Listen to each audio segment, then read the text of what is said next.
शुरू अल्लाह का नाम लेकर जो बड़ा मेहरबान निहायत रहम वाला है।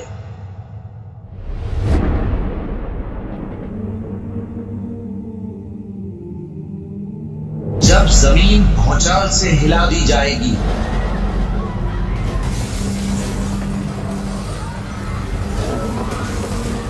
और जमीन अपने अंदर के बोझ निकाल फेंकेगी,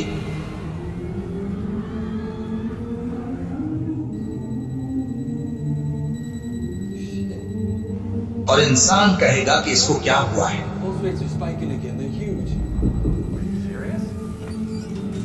उस रोज वो अपने हालात बयान कर देगी।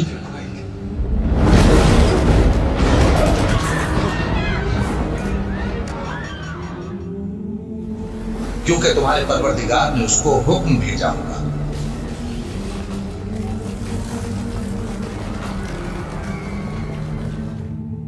उस दिन लोग तरह तरह के होकर आएंगे,